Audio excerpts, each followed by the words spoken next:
Okay, now there's a view of the drums you didn't usually get. Let's see how this will work. I'll show you some of the tools of my trade. That is, if I can get myself put into the...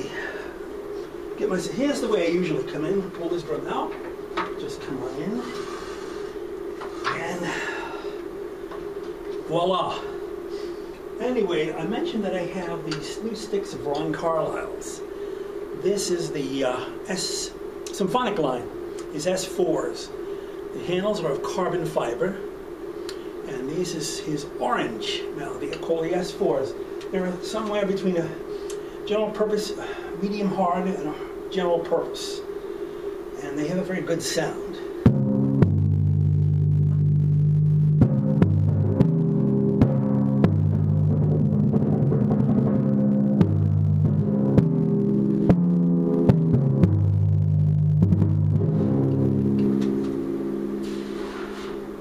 Probably from Mahler's Fifth.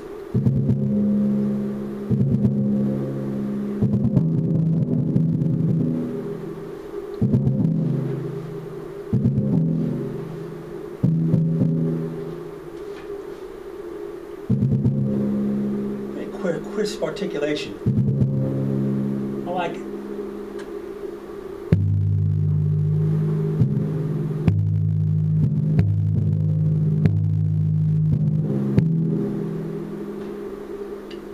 How about for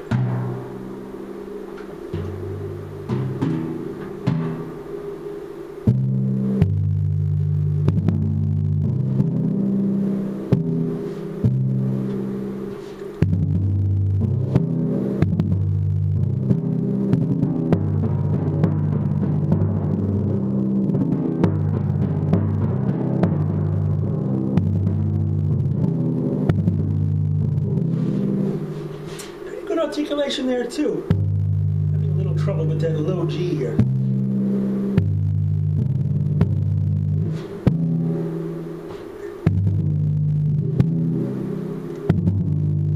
Let's try that again. Don't.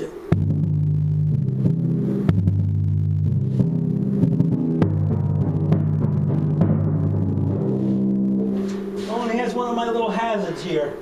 My black towel sometimes flip-flops under the drum. Hasn't done it to the performance yet, just today. Fixed it, let's try it again. No, not good.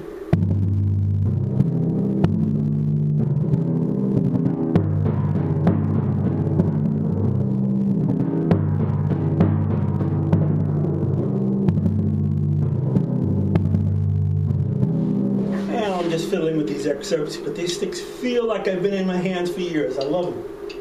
Now here's the S1s. Larger ball.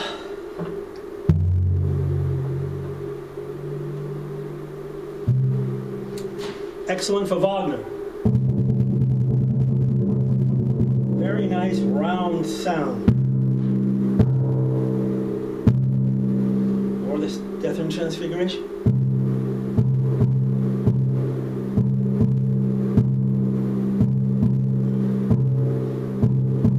Gotta get that rhythmically more precise, but that's the general idea.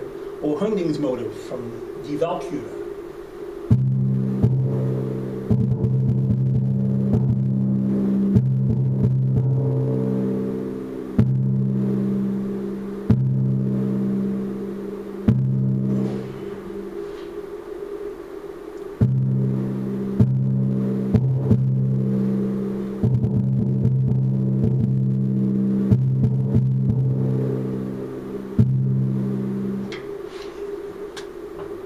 Up at a low, rolling, ideal.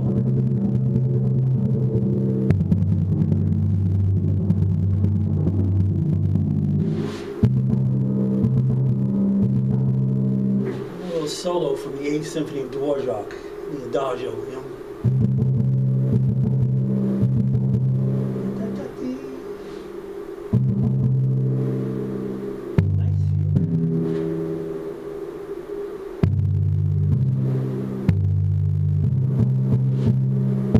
Very ominous, very warm sound. Actually, in Eugene Onegin, there's a spot in the dual scene between Lenski and Onegin.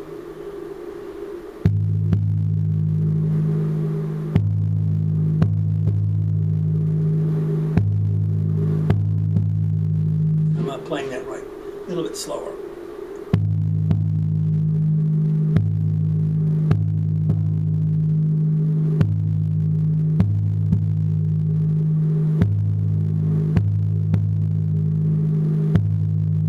And then, of course, when the shot rings out, I have another pair of S1s with the normal cherrywood shaft, with the same size that I've been using. But these will also do ideally. They have a really sweet feel. Now here's a pair of sticks that I haven't used this summer, but I have used from time to time, especially my days in the Oslo Philharmonic. They've been recovered. Harry Tien from the Copenhagen Philharmonic made me this pair back in the late 80s. Bamboo shafts with surgical tubing that's kind of old. Ron has redone it.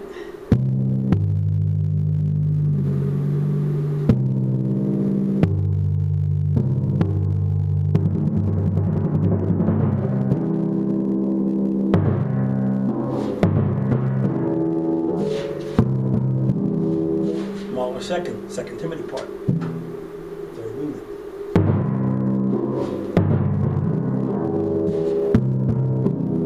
Or even for the opening.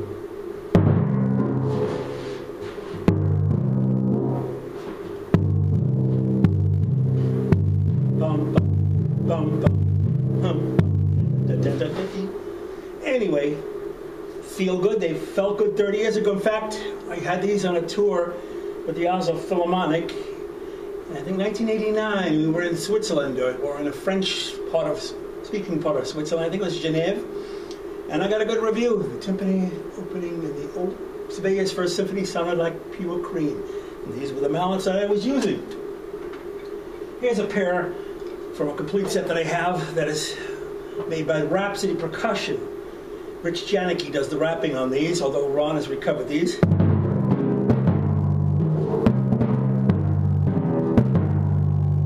Very articulate, very biting. Good for the Nielsen 4. Yeah. Da, da, da, yeah.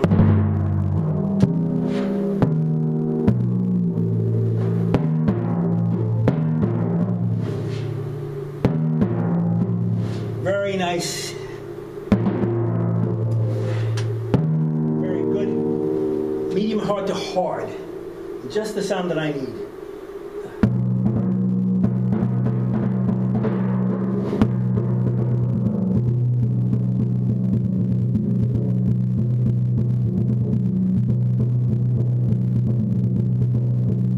Anybody can guess that excerpt?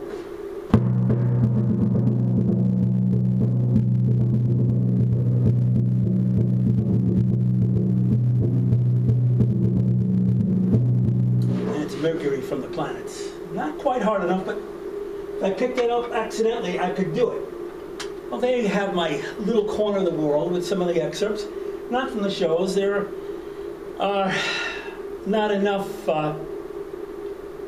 There's some big moments. Of course, the Polonaise from Onegin is always a bit of a mystery to me. I have to put it on 4 drums. I do not like having to put the D on the 23. Don't have a choice though, so I use the right type of mallets for it. I use my hollow shaft Carlisle blues for that particular one.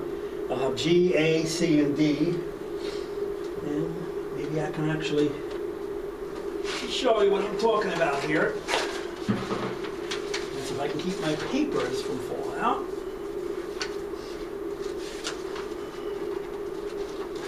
It's the beginning of Act 3.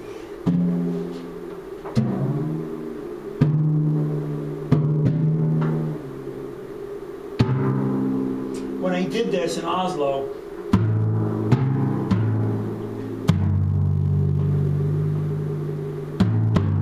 I had the luxury of an extra 25-inch drum, so I replaced the 23 with 2 25s, and it worked a little bit better. Let me see, yeah. These are the mallets that I use for this, the hollow shafted Carlisles.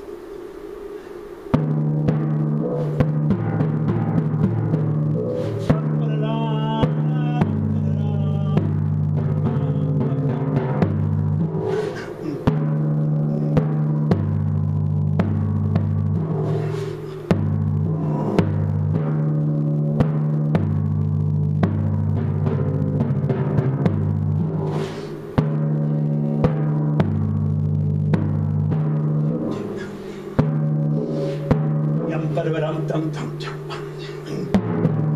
Ba-da-ba-dum bum bum.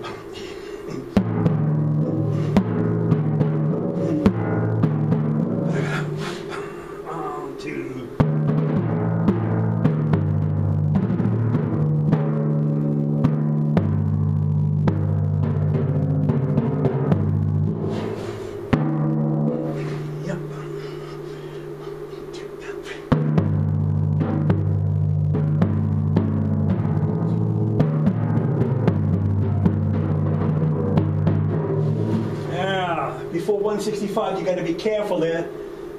Second bar be before it.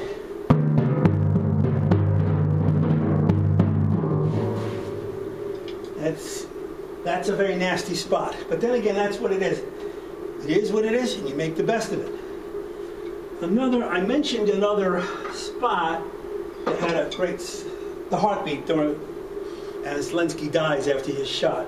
Talked about that before. Of course, Don Giovanni is fun. La Rondine has its moments. My favorite part, to be honest with you, is, of course, the waltz, but at the very end of Act 2.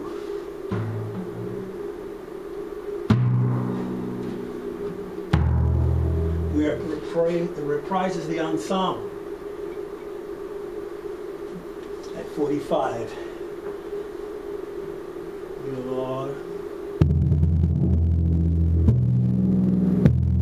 Typical Puccini, together with the hop.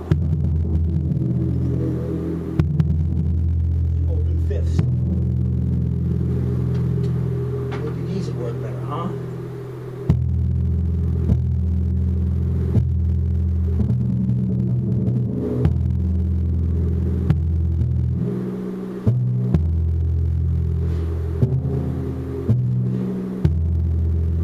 Anyway, those are the tools of my trade. That's what I've been doing this summer. Thank you for visiting me in my little corner of the world. Have a good day.